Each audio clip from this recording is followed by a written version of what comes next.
किसी को दंड देने से पहले रानी को हमेशा अपने सिर का ताज छूने की आदत थी, लेकिन इस बार उसके हाथ को कुछ भी महसूस नहीं हुआ। तभी उसे एहसास हुआ कि वह 1000 साल आगे के भविष्य में आ चुकी है। अब उसकी पहचान एक अमीर परिवार की बेटी की थी, जिसे अभी अभी घर वापस लाया गया था। इसी दौरान दत्तक बहन जानबूझकर बेचारी बनने का नाटक कर रही थी ताकि उसे घर से न निकाला जाए, लेकिन वह नहीं जानती थी कि सामने खड़ी औरत कभी सर्वोच्च सत्ता पर बैठ चुकी थी। वह उसकी चाल समझ चुकी थी। औरत ने बिना हिचक दत्तक बहन को सबके सामने एक जोरदार थप्पड़ मार दिया। भाई ये देखकर दंग रह गए। तभी दादा वहां आ गए। दत्तक बहन शिकायत करने ही वाली थी कि औरत ने जानबूझकर उसे जमीन पर गिरा दिया और दादा के सामने घुटनों पर झुका दिया। औरत जानती थी कि असली सत्ता दादा के हाथ में है। उसने तुरंत अपने तेवर बदल लिए और विनम्र होकर बोली कि वह दत्तक बहन को इसलिए समझा रही थी ताकि लोग यह न कहें कि असली बेटी मिलते ही परिवार ने गोद ली, बेटी को ठुकरा दिया। ऐसा होने से परिवार की इज्जत पर सवाल उठता। उसने कहा कि वह दादा की ओर से दत्तक बहन को सही व्यवहार सिखा रही है। ये सुनकर दादा बहुत खुश हुए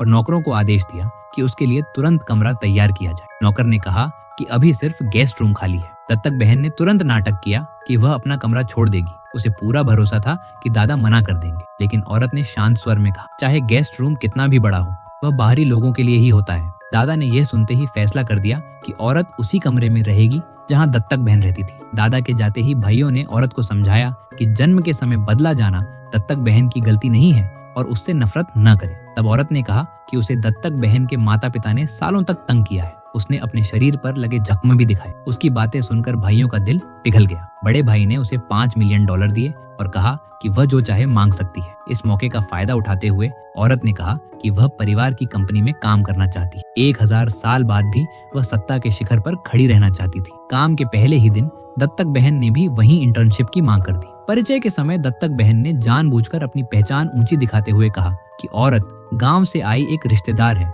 जो अब उन्हीं पर निर्भर है। क्योंकि भाइयों ने औरत को अपनी पहचान छुपाने को कहा था, दत्तक बहन को लगा वह कुछ नहीं बोलेगी, लेकिन सबको चौंकाते हुए औरत ने अपनी असली पहचान बता दी और दत्तक बहन के माता पिता के गलत काम भी उजागर कर दिए। गुस्से में दत्तक बहन ने पानी का गिलास उठाकर औरत पर फेंक दिया। औरत ने भी बड़े कप से जवाब दिया। दत्तक बहन दौड़कर अपने मैनेजर बॉयफ्रेंड के पास गई। उम्मीद के मुताबिक उसने अपनी ताकत दिखाते हुए औरत को दबाने की कोशिश की। अचानक औरत ने दरवाजा जोर से खोला। मैनेजर ने सबके सामने उस पर हाथ उठाया। औरत ने उंगली चटकाते हुए कहा, मैं इस कंपनी के मालिक की बहन हूँ, तुम्हें मेरे आदेश मानने होंगे। पूरा ऑफिस सन्न रह गया।